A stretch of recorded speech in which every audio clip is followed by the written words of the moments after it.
অনেকে খাসির মাংস রান্না করতে গেলে খুবই চিন্তায় পড়ে যায়। তারপরে আবার কাউকে কাউকে দেখি যে প্রেশার কুকারে সিটি দিয়ে নেয়। তো আমি কিভাবে রান্না করি এবং মোমের মতো গলিয়ে খাসির মাংস রান্না করি সেটাই আজ তোমাদের সাথে শেয়ার করব। নমস্কার বন্ধুরা, কেমন আছো তোমরা সবাই? আশা করি ভালোই আছো। আরও একটা নতুন ব্লগ ভিডিওর সাথে তোমাদেরকে স্বাগত জানাচ্ছি।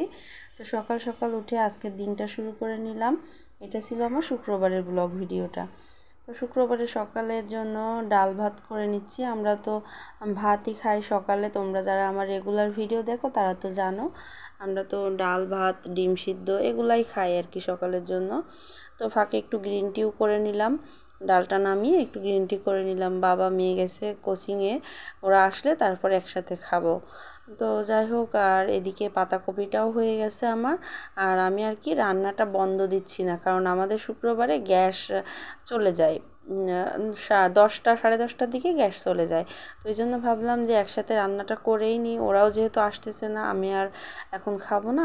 আর যশও ওঠেনি, মানে আমার ছেলেও এখনও ঘুমাচ্ছে।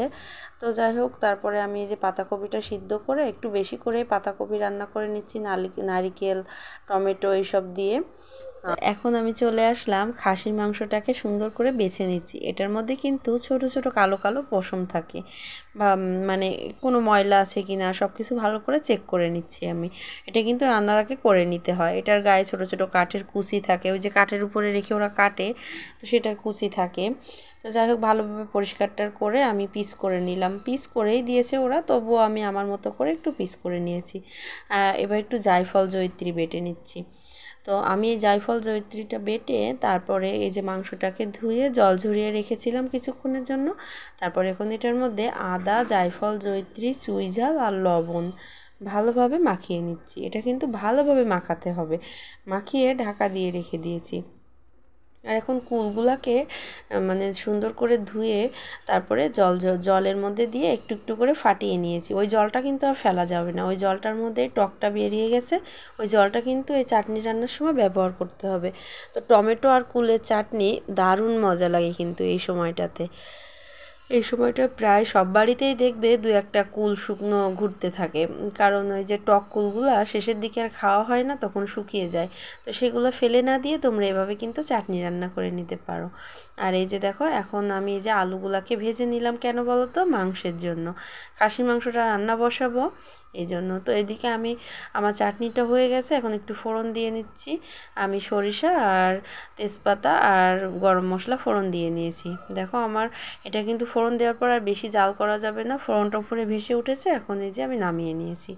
তো এখন ওই যে আলু ভাজার তেলের মধ্যে অল্প একটু তেল মিক্স করে দিলাম। খুবই কম তেল মশলায় আজকে খাসির মাংসটা রান্না করব। তো দেখো আমি এখানে মশলা দিয়েছি, আদা বাটা, রসুন থেতো করা, তারপরে গোটা শুকনো লঙ্কা, তারপর টমেটো এইসবই দিয়েছি। আর এখানে মাংসটা তো আগে থেকে ম্যারিনেট করে রেখেছিলাম, দেখেছিলে তোমরা তো। ম্যারিনেট করা মাংসটাও দিয়ে দিলাম মশলার সাথে দিয়ে। আমি একটু জলও দিয়েছি, দিয়ে ঢাকা দিয়ে দিলাম। ওই জলটুকু না দিলে মশলা কিন্তু পুড়ে যেত বা মাংসটা তলায় লেগে যেতে পারতো। আর খাসির মাংস সিদ্ধ হতে একটু সময় লাগে, আর কষানোর সময়ই কিন্তু ধৈর্য ধরে কষাতে হবে এবং সিদ্ধটা করে নিতে হবে। আর ওই যে আমি বললাম না, অনেকে ভয় পায় বা টেনশন করে। তো আমি যেভাবে রান্নাটা করলাম, দেখলাম পুরো প্রসেসটা। তোমরা যদি এভাবে রান্নাটা করো, মাংস রান্নার কমপক্ষে আধা ঘন্টা 1 ঘন্টা আগে ওইভাবে মাখিয়ে রাখো, তো মাংসটা কিন্তু নিশ্চিত গলে যাবেই যাবে, এবং খাওয়ার সময় একটা দারুণ বিয়েবাড়ির একটা ফ্লেভার আসবে।